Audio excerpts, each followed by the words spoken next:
Hey everybody, this is Ben Schneider. We pre-recorded this podcast. Hope everyone's had an awesome break. Merry Christmas, Happy New Year. Can't wait to get back and start the new semester. I know it's going to be a good one. But I didn't want there to be a 2-month gap of absolutely no content for you all for the podcast. So I went ahead on Friday and interviewed Stephen Rippon, my high school literature teacher, and my first ever official cross-country coach. He coached me when I was in 6th grade on the middle school team at Tall Oaks. He's also spent several years in the Air Force. You might recall, if you follow my motorsports podcast or my social media, that we were able to honor him by putting his name on Brett Moffat's Salute to Veterans truck at Phoenix in November. And just recently, he became a published author through Canon Press with his second book just released within the last month. So we're going to get into all of that and much more, so let's jump right into it. Hopefully you all enjoy the podcast. Scud Radio. All right, Mr. Rippon, welcome. Well, it's great to be with you today. Yeah, thanks for coming on the show. First, I just want to catch up with you a little bit. I know it's been a big transition year for the school, and you guys coming back here to First Baptist, so how have you all settled in? Well, I'm really happy to be back here at First Baptist. We were here for 6 years, and those were 6 really good years in the life of our school. And I have good memories of the students who were here with us before.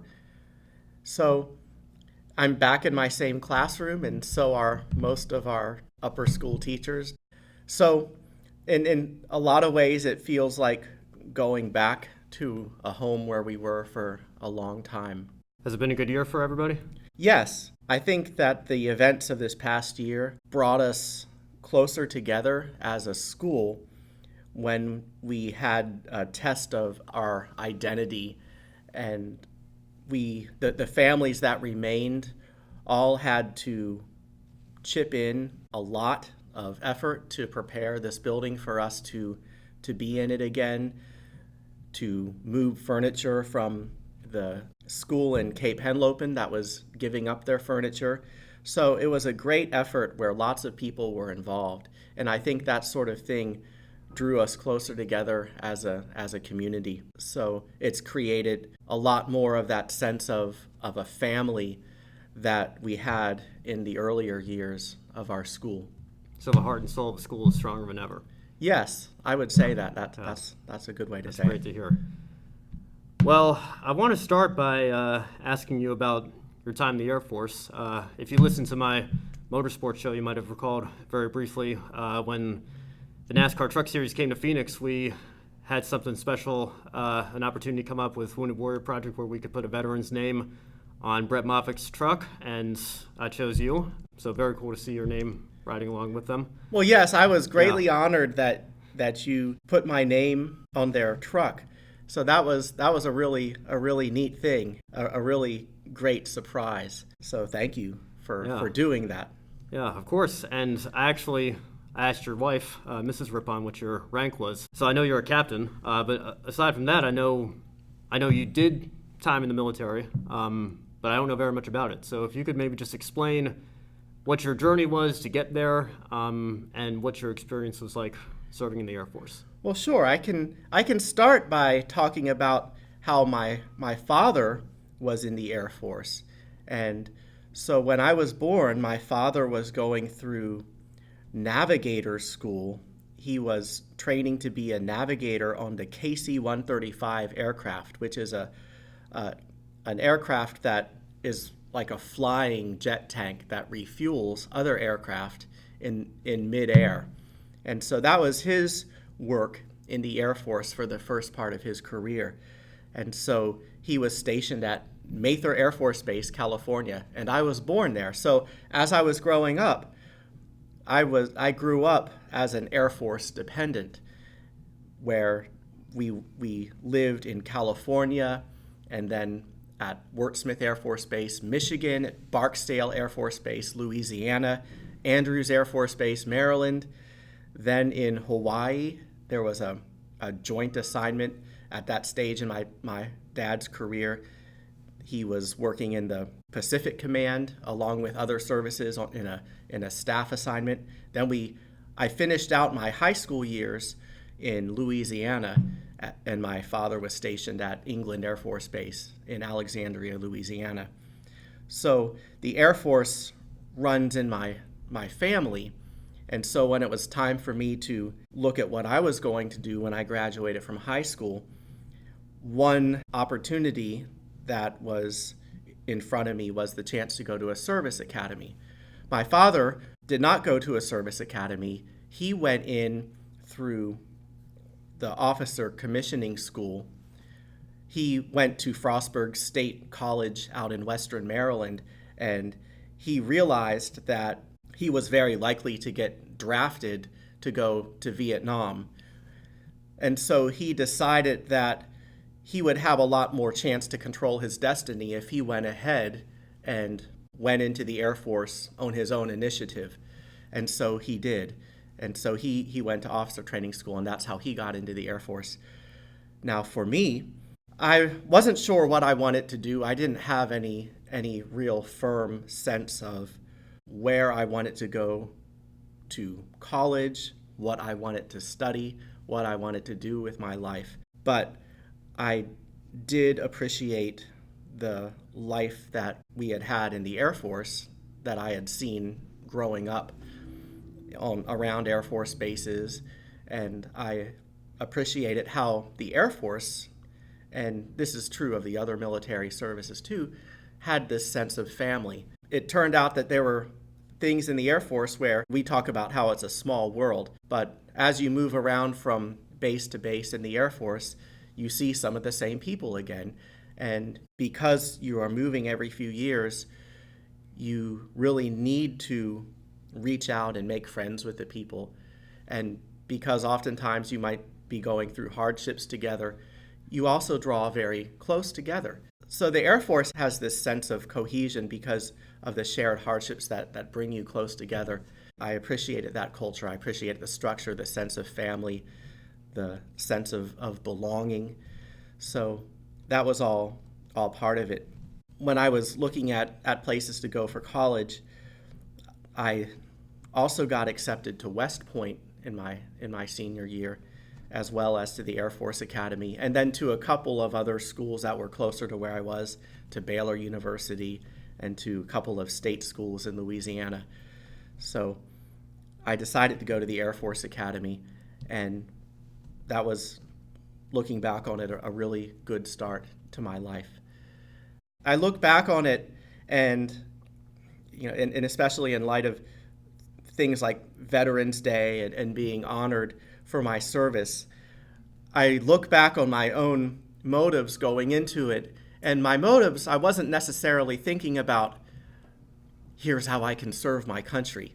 And so when I hear people say to me, thank you for your service, I realize that there are certainly many people who gave a lot more than I did. Of course, many gave their lives. Many endured great hardships. And my time in the Air Force was relatively easy compared to, I know other people have gone through. Since I was in the Air Force I went to the Air Force Academy in 1992 and then was commissioned as an officer in 1996. And then I served in the Air Force for 7 years through 2003. And for most of those years, it was relatively peaceful. And only toward the end of that time, of course, there was 9/11. And then by the time I left the Air Force in 2003, we were just starting to get deeply engaged in the Middle East. So the years that I served was relatively peaceful. Also, the work that I was doing within the Air Force was more support work, really behind the scenes. Most of the years I was in the Air Force, I was actually a teacher at the Air Force Academy. Was that your main role in your time there? Well, in the 7 years from the time that I graduated from the Air Force Academy in 1996 till 2003, 4 of those years I was an instructor at the Air Force Academy. And then my first year as an Air Force officer was actually, I was a graduate student at the University of Delaware. So of those 7 years, only 2 of them was I engaged in sort of the day-to-day operations of the Air Force. And even that was in a supporting role as a personnel officer. One of those years was in Ohio, and one of those years was in South Korea. And in both of those positions, that involved more processing paperwork and making sure things ran smoothly from an administrative perspective. But certainly, it wasn't putting myself in harm's way in the same way that the fighter pilots would, or that anyone on an air crew would. So it wasn't the intense operational Air Force. And as it turned out in my career, I didn't need to be deployed away from my wife or family. So that's why when I look back and I realize, yes, my service was relatively easy. So probably the names that are there on that vehicle with mine, I would say that certainly a lot of them would have sacrificed a lot more. So that's it. So in some ways, it's a when I go through things like Veterans Day, sure, I'm really glad to receive those good wishes and good thoughts. But then I also recognize that there were some who sacrificed so much more. Yeah. Well, military is a tremendous operation. Everybody's got a role to play. So I'm sure they're very thankful for that. Yes, and it is a great way to start out in life too. And it was through my time in the Air Force that I discovered what I believe God was ultimately calling me to in terms of being able to teach. And so I enjoyed the 4 years of teaching at the Air Force Academy in their Department of English and Fine Arts. And by teaching, certainly I was able to have an influence, hopefully positive, on a group of cadets at the Air Force Academy that I taught in the basic English classes that they offered there. All of the cadets had to take 3 courses in English as a core requirement. They had to take an English composition course, they had to take an English literature course, and they had to take a public speaking course. And through teaching those, I was able to use a lot of those same teaching practices and even knowledge of particular literature and apply that when I was hired to teach at Tall Oaks. So that made my transition to teaching at a classical Christian school a lot easier, the fact that I had already had a lot of experience teaching. Yeah, well, we'll definitely get into your time here at Tall Oaks and now at Delaware Valley later on. But first I want to get into cross country and running with you. Sure. People who are newer to our community might not know this, but you were actually, correct me if I'm wrong, but I believe you were the first ever cross country coach in our school's history. Well, I had a couple of predecessors, actually.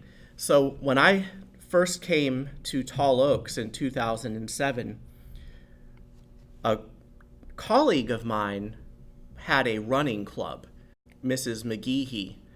And so she taught with me for the first year that I was there. And so she had been sponsoring a running club. And then Mrs. Stover took over that from her after Mrs. McGeehee left. So it was only in my 3rd year of teaching at Tall Oaks that I became the cross-country coach. That's when the actual team was born, right? Well, I'm not sure. I think that even with Mrs. Stover, they were already moving toward a more competitive events.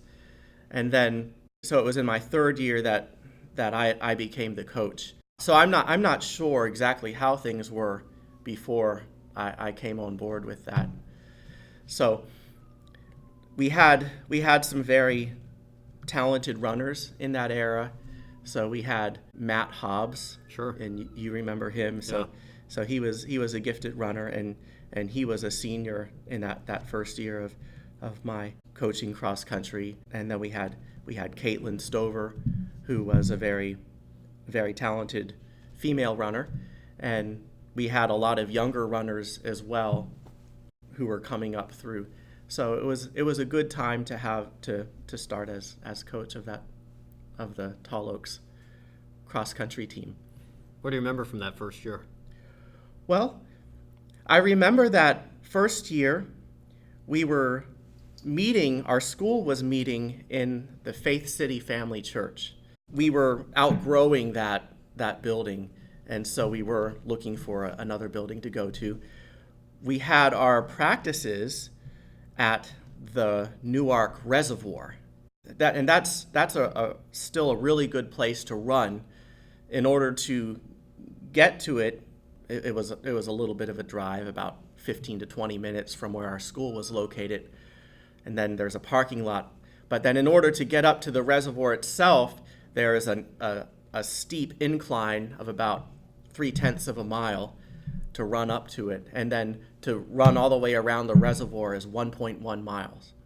So it's a good place to run. It had markings at each quarter mile, so we could actually do interval training there and have a sense of distance that we covered. And then our home course was the Middle Run Natural Area, which was the valley behind Evangelical Presbyterian Church on Possum Park Road. So it's the valley that is between Possum Park Road and Polly Drummond Hill Road. And it's a very, very beautiful area with a very scenic creek that runs through it called Middle Run, and a system of trails that are well maintained. And so that was a challenging course because the trails are rocky and there's lots of up and down. You have to watch your feet constantly or else you would twist your ankle. But that's where we had our home meets against schools like Tome and what became Tri-State Elkton Christian Academy. So we had a good time running with them there. And then we also would travel to do meets at Tome and the other schools we were involved with. West Nottingham? Yes, West Nottingham. Right. Yeah, thank you. Yeah, so then we came here the next year, here to First Baptist, and obviously, I know a little bit because I was that on was the your team. first That was my year. first year. So you were in 6th grade that year, right, and were able to join the team. Yeah, and Noah Fenninger joined the team as well, and he and I were the last ones left our senior years over at Red Lion. Right. So you saw a lot of change over your time. Yeah, we definitely did. Again, I know because I was a part of it myself. But what went into obviously with a different location, finding places to run and finding a new home course. How much work did you and the athletic directors have to do to plan for a new season in a new location?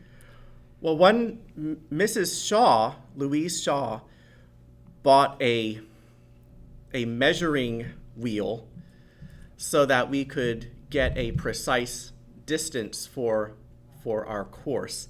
And so around the school, I explored where I thought we might be able to have our home races. And I ran across the street to where the Newcastle Little League fields are and started poking around that area and realized that we could run around the whole Little League complex about, I think, 1.5 times, and then take a wider loop that went back into the industrial complex and cut through the woods around a little pond and then up a residential street and then back into the Little League complex. So I took the wheel and kind of ran the whole course to make sure that it amounted to 3.1 miles, a 5K course. So that became our home course. And it was somewhat complicated to try to explain the directions and how many times to run around the Little League fields and then when to go around and make a bigger loop. And so I needed lots of help to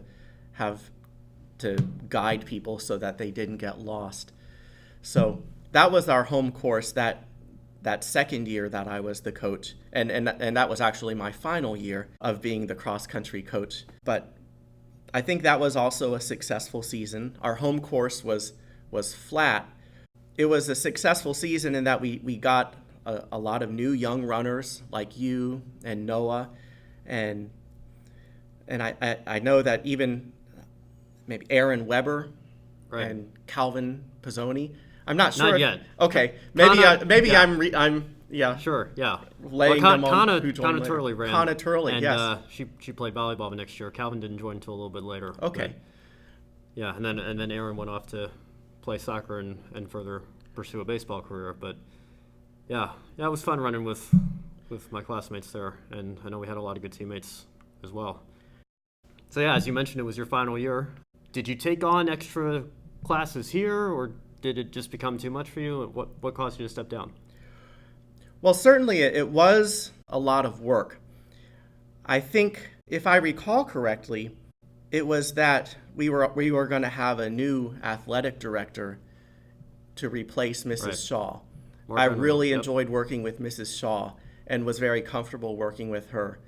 And so I figured with that transition of a new athletic director, that would be a good time for me to bow out. And I did have other things too that I realized that it was more time consuming to be the cross country coach. And just from the level of communicating with the families, tracking everybody's results, and also realizing that if I wanted the program to grow, if I wanted you all to grow as runners, it would benefit you to have some other influences on you and people who perhaps had more of a competitive fire. So my thing was that I was happy to have students participate, and I think I realized that I ultimately found the right level of involvement in helping students run with the running club, which was Sure. not so, the focus wasn't so much on competition then, but more on participation. And the other coaches who came after me, Mr. Silver and then Pastor Shirley, Coach Shirley, I'm grateful that they stepped up to help. And I think they did bring the team to the next level in terms of giving you a competitive edge and helping you all grow and motivating you to grow as runners. And I think especially Coach Shirley also had a great gift of discipleship as well, and connecting running to the Christian life, and giving devotional talks that also went along with the overall running program, to pay attention not only to your physical development and progress, but also your spiritual development. So I think he's done a great job. And then having my own daughter and now my sons on the cross country team, I'm really grateful for him. So I think it was good ultimately that I turned my focus to doing the spring running club and seeing how Coach Shirley could bring in his gifts to take our program to a higher level. You still keeping up with running yourself? Yes. It was actually that first, when I became coach in my third year of teaching, that was the year 2009. And earlier in 2009, I had a hernia, and I had to stop running for a couple of months. And that experience, that was in the spring of 2009. I wasn't able to run until I could get that repaired and recover from it. So there was a couple of months that I was out of running. And then being able to coach the cross-country team was something of a comeback for me. And I saw it as a chance here, I can run along with the students at practice, and that'll help me get back into shape following my hernia recovery. So when I was coach, I also enjoyed actually running the course as much as I could with the students. My second year of coaching, I took on the challenge of running a half marathon on my own. There was actually a meet that you all participated in that I missed because I was running my first half marathon, and we sent Mrs. Weber, the assistant coach, to do that meet. But running that half marathon, then that began a streak where I would do a half marathon 6 years in a row, from 2010 till 2015. So I did my first 3 up in Lancaster. They have a hands-on house half marathon, which is in the end of September.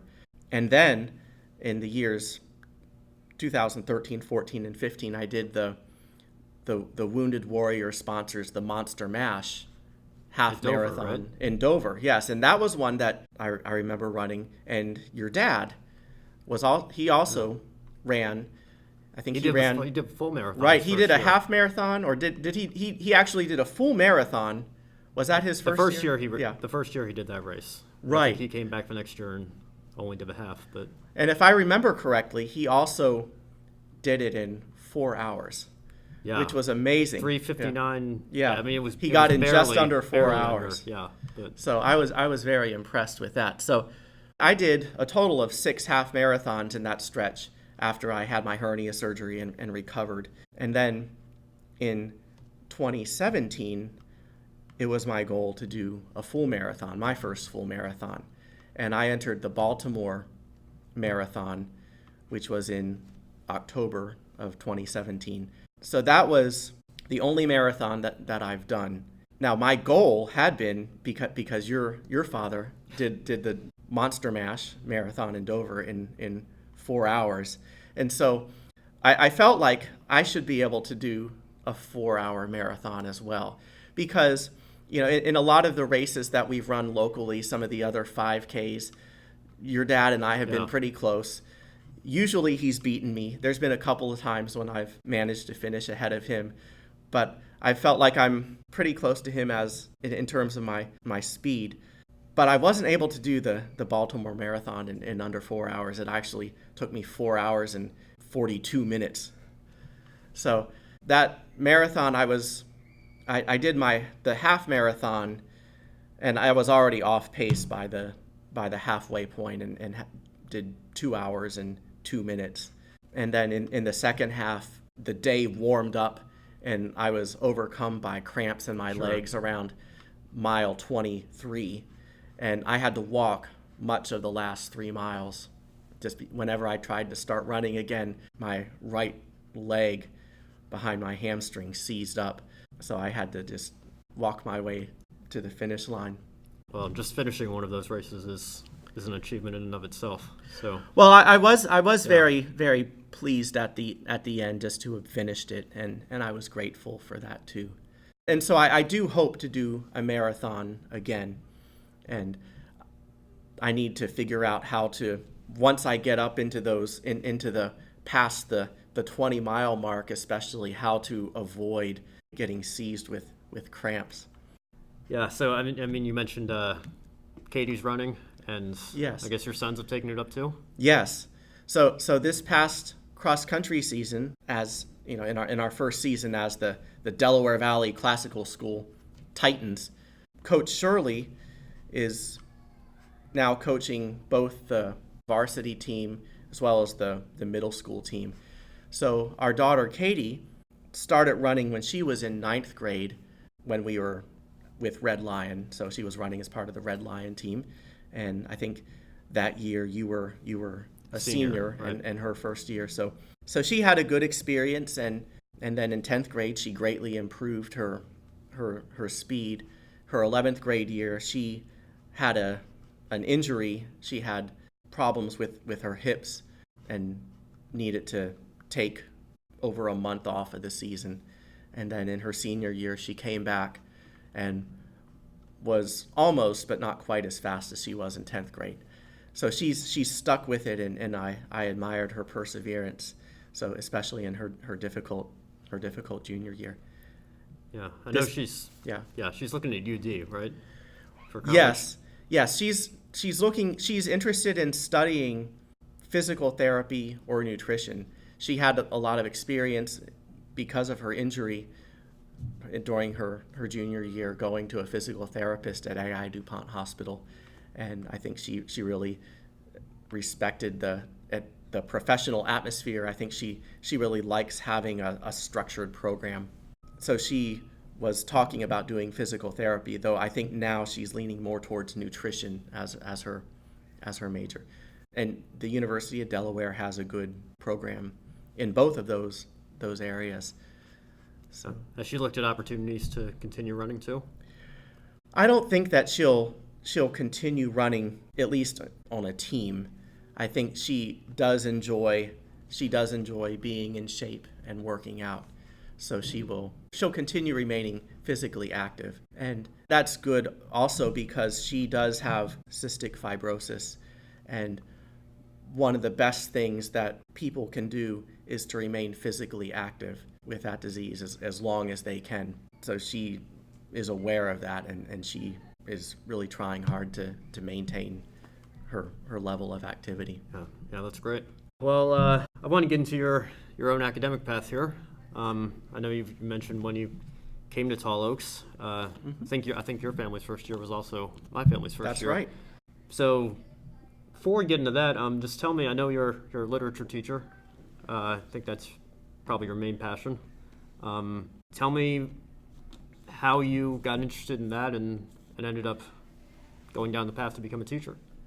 Well, I was fortunate to have some very good literature teachers coming up through my schooling years, especially in high school when I went to Alexandria Senior High School in Alexandria, Louisiana.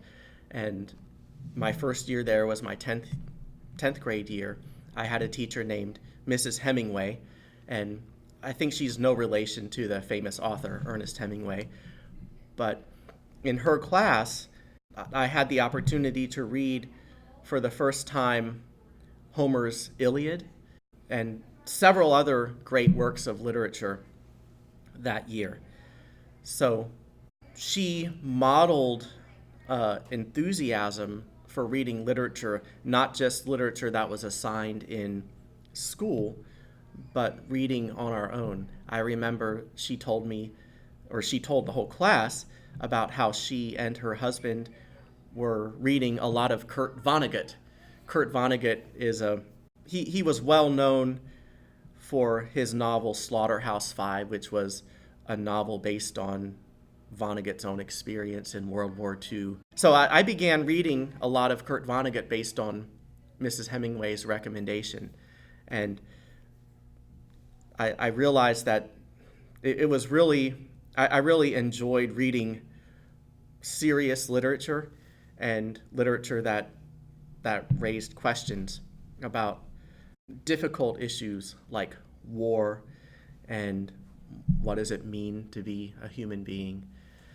So I had a good experience in 10th grade. Also, my 12th grade literature teacher, Mrs. Boniel, and in her class I first read the novel One Day in the Life of Ivan Denisovich, which is about a day in the life of a prisoner of war in a Soviet gulag.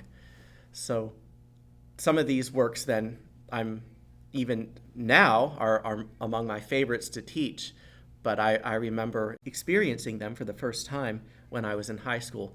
And so I hope that I can give students that I teach a positive experience with literature, and my hope is that they will become lifelong readers, not only of the works that we assign in school, which of course there's so many other things that they could read, but just to learn that they can enjoy literature and that there's a lot that they can get out of reading a book.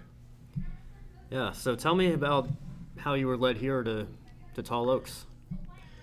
So to Tall Oaks, when I was at the Air Force Academy, I was an English major.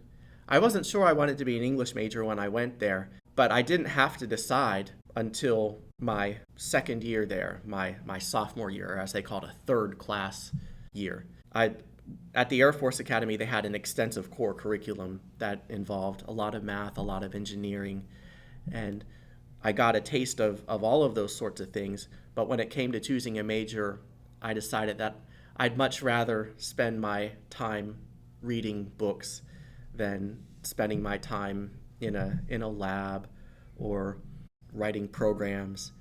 So I was still interested in reading above all those other things.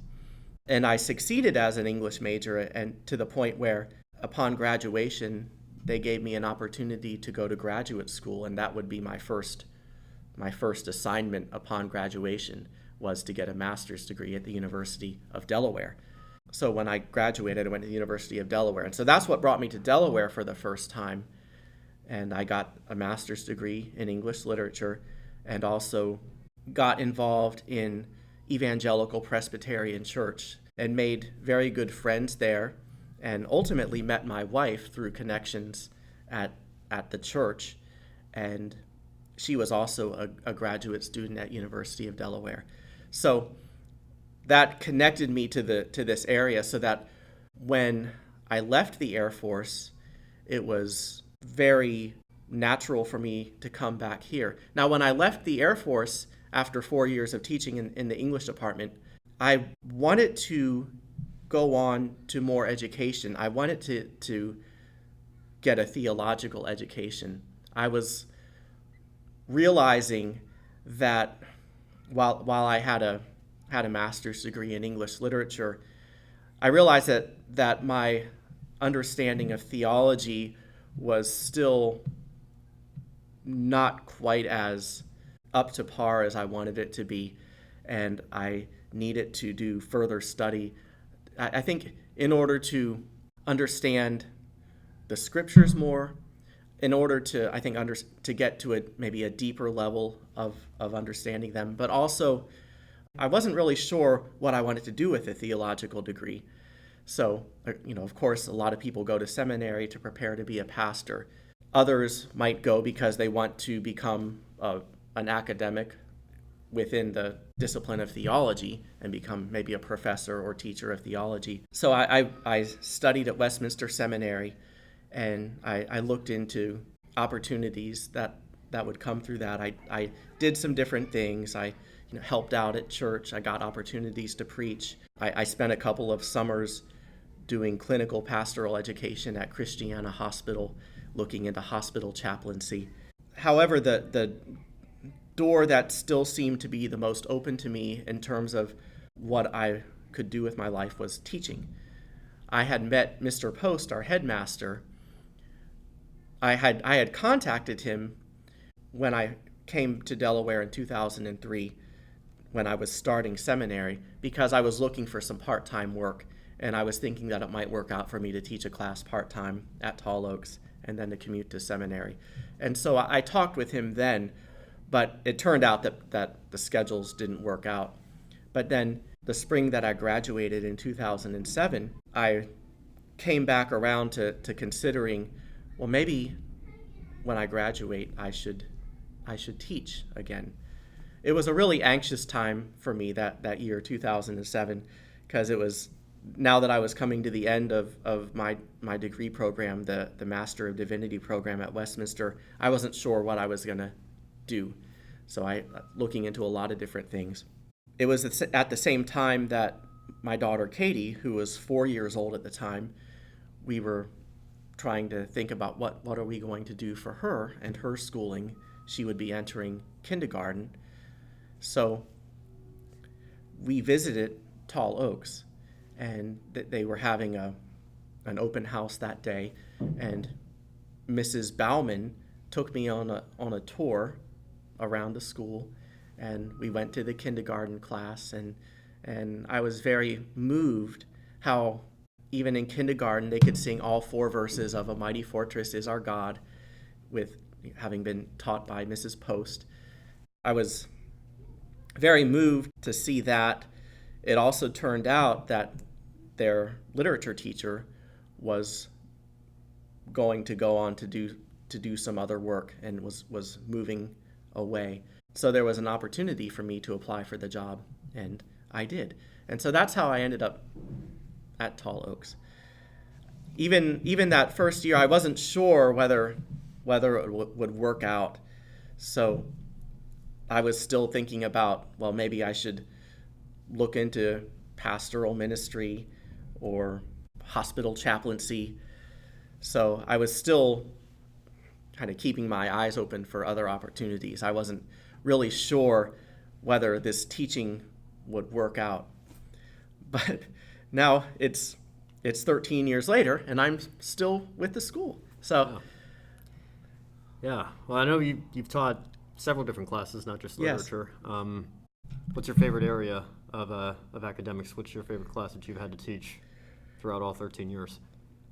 Well, I've enjoyed teaching all of the different classes for different reasons, and I'm thankful that because we just have one section of each class, I can do different things. I don't have to follow, I don't have to be in lockstep with another teacher of the same course, which would be the case if we were in a larger school.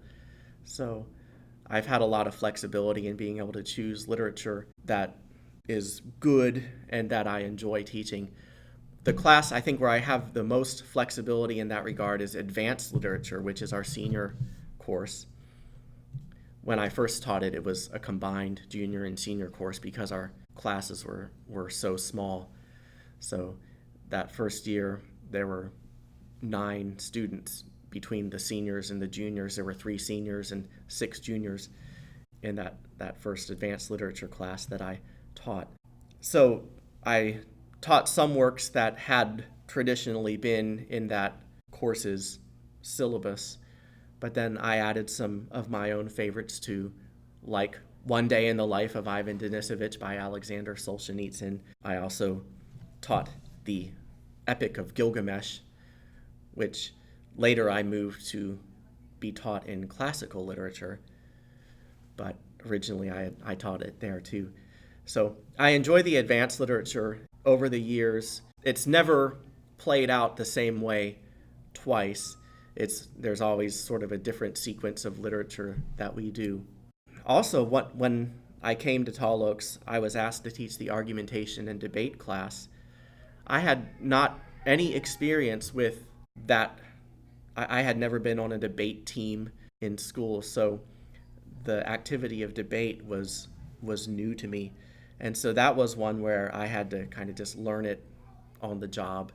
And thankfully, I inherited some of the materials that Mr. Raydonis, who had taught it before me, had left, and the textbook. And I also had a lot of help from another classical Christian school, Rockbridge Academy, and I went down there and visited. And they actually invited us to a tournament, a debate tournament. And so getting the students ready to participate in that debate tournament was a lot of fun. So over the years, the debate, argumentation and debate class has also been one that I really enjoy teaching. We go through 3 or 4 different debate topics each year. And so there's the variety of the topics is always challenging. So there's just some basic skills that we cover in the first weeks of the debate class, but then much of the class is actually doing debates on topics of current interest. So the current debate topic that we're working on is protecting the environment is an essential part of Christian virtue. We're preparing for a tournament that we're going to be hosting next month for that. So I've enjoyed teaching the literature class, enjoyed teaching the debate class, and I also have taught for many of the years that I've been at Tall Oaks and now DVCS, the rhetoric class. I originally started teaching the senior rhetoric class, and Dr. Turley was teaching the junior rhetoric class. But about 4 years in, we switched roles so that I was teaching the junior rhetoric class and he was teaching the senior rhetoric class. I enjoy helping students walk through the process of writing their thesis, constructing an original argument and being able to support it. It builds on a lot of the skills that they learn in debate, but then unlike debate, it's a much longer and more detailed presentation, whereas a debate speech might be 4 minutes, whereas in a thesis presentation, they are speaking for 20 minutes and have to be a lot more detailed and eloquent in their presentation. So you just recently published a book through, I guess it's the Canon Press, those little literature guides. Tell me about the process of writing that and what goes into the research necessary to produce that. Yes, well, Dr. Turley, several years ago, let me know about an opportunity through Canon Press that they were looking for writers to produce helpful guides to great works of literature that they were going to publish as part of their Canon Classics literature series. So most of the things that they're publishing are works that are in the public domain. They're no longer under the author's copyright.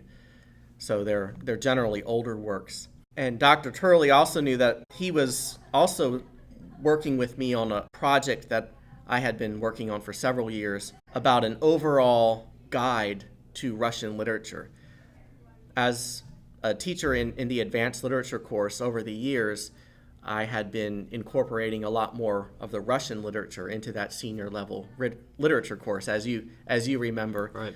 And so we were even reading some of the more obscure works like Eugene Onegin by Alexander Pushkin and some of the short stories by Nikolai Gogol.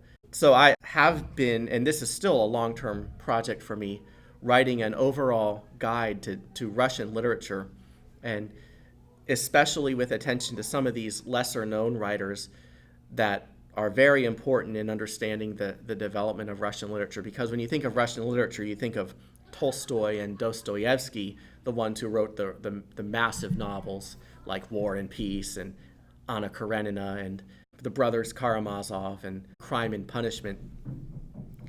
But they were in a tradition, and Dostoevsky would look back and say about Gogol, we all came out of Gogol's overcoat. And he also gave a speech about Pushkin and talked about how Pushkin was a prophet. And I want to bring more attention to some of these lesser-known Russian authors. So I have this longer-term project, and so Dr. Turley, knowing that I was working on this, he was wondering if there was anything that perhaps I could spin off as a little guide in this series of Canon Classics. And the one that I felt most comfortable with and that I thought would be a really edifying guide in their series would be this one on One Day in the Life of Ivan Denisovich. I had already lots of years of experience teaching that, and so I thought I would be able to digest it well enough to make it accessible for the purposes of this guide, which is sort of like a Cliff's Notes, but from a classical Christian perspective to highlight some of the particular themes that we find most edifying as Christians, because there's different levels you can read these stories on, particularly with One Day in the Life of Ivan Denisovich. On one level, you can just read it as a story of survival. And I think when I was in high school, that was pretty much all that I got out of it, was just how interesting it is to see it as a story of survival. But there is also a deeper level where you can see in what's a totally bleak circumstance of being in this Soviet gulag. And yet, through a Christian perspective, you can see the beautiful sacramental imagery, and you can see how even in the most dehumanizing and horrible circumstances, there's still redemption to be found. And it still breaks through because it's God's world. And even if the Soviet regime is trying to suppress the truth, they can't ultimately do that. So I hope to bring out some of those themes, and so I wrote this little guide. And that ended up being my first book publication. And it, at 60 pages, it's more accurately described as a booklet. But I was really happy to see that get into print last March. And then seeing how nice a job they did, they make a very attractive book at Canon Press. They print it on good paper, and they have a brilliant artist, Forrest Dickinson, who illustrates the cover. So it's a really high quality production as well. And so I asked do you have any more projects that I can work on? And it turned out they needed an author for a guide on the play Othello by Shakespeare.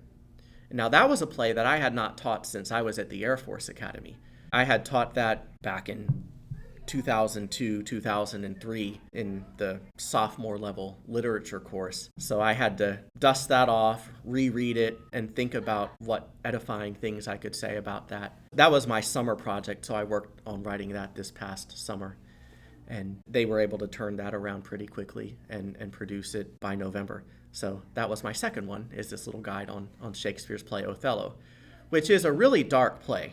And we know from the beginning, of course, that things are destined toward a horrible end because the villain Iago pretty much tells us of all of his bad intentions. So you just have this sense of dread as you're reading it or as you're watching a performance of it. And so the question is, well, is there anything good that can come out of such a dark tragedy?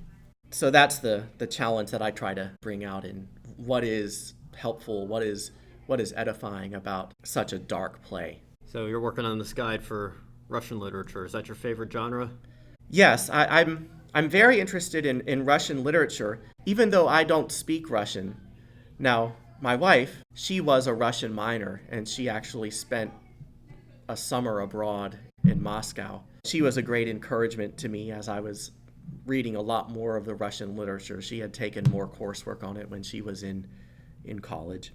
But what I've found in the Russian literature is their perspective on the world is beautiful. They see the closeness of body and spirit. They have an incarnational view of things. They recognize how somebody who is like in Crime and Punishment, how Raskolnikov, who is entertaining thoughts of murder and then who actually commits a murder, but how that actually overflows, it reflects his squalid physical surroundings as he's living in just a little closet, and it also shows up in his getting sick. So the Russians recognize that connection between the soul and the body, and it comes out very clearly in their fiction. I think there's also a great go at the big questions of life, like does God exist?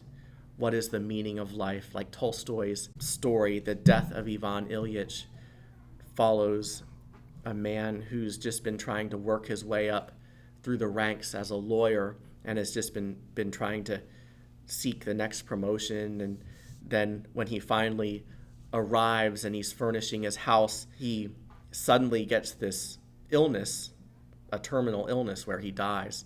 And during his agonizing process of death, he suddenly comes to ask himself, what has he been living for? Maybe he's been living for the wrong things all along. And as he dies, he does, in his last moments, apologizes to his son and to his wife, even though by that point he can't even be understood, but he does experience a redemption. But certainly it would be better if he had been living all along. So Russian literature does have, perhaps it's more didactic in a way. It has more of a focus on encouraging us to moral virtue, not in a preachy way, but in a way that it shows us that. Of course, this is what all good literature should do, but the Russian literature is particularly direct about it. All right, well, Mr. Rippon, I appreciate you taking the time this afternoon to sit down and talk to me. And I just, personally, I want to thank you as your student for several years and even as one of your runners all the areas in my life, which you've been a really positive influence. I just want to thank you for that, and I know you're continuing a lot of great work here this year. So thank you for everything. Well, Ben, thank you for the opportunity to interview. I'm honored to be on your show, and I'm really, really pleased to see how you I know you entered our school that first year I was teaching, and you were in third grade. So it's been great to see you grow up through the school, to grow as a runner, and to grow in your communication skills to the point where you're doing really good work. And that's my hope, really, for as a teacher. Ultimately, is for my own children. I want them to grow up to be better than I was, and I'm humbled when I look at the students that I teach, and I realize they're a lot further along in their maturity, both in their intellectual understanding and in their character than I was when I was in high school. And then I want to see them move our whole Christianity forward And so I'm really pleased to see you and other graduates really doing good work and really taking great strides. So thank you. All right, yeah, thanks for coming on. Scott Radio. All right, everyone, so that was the Stephen Rippon interview. I hope you all enjoyed. Sorry it took a little bit longer to edit than I was expecting. I've been pretty busy since we recorded it, but it's up now. And hopefully you learned about what was really the start of my competitive running career and what my team looked like nearly a decade ago. If you like that, make sure you keep an eye out for Scott Radio shows returning this spring. I've got some great guests lined up for this semester, and there are plenty of other fantastic shows run by other Gordon students you can listen to. Also, subscribe to the YouTube channel so that you can go back and listen to the show if you happen to miss it live, and also so that you can see some of the archive photos my guests and I are able to provide to complement the podcast. So thanks everybody for listening, and we'll see you on the next show. Have a good day, everyone.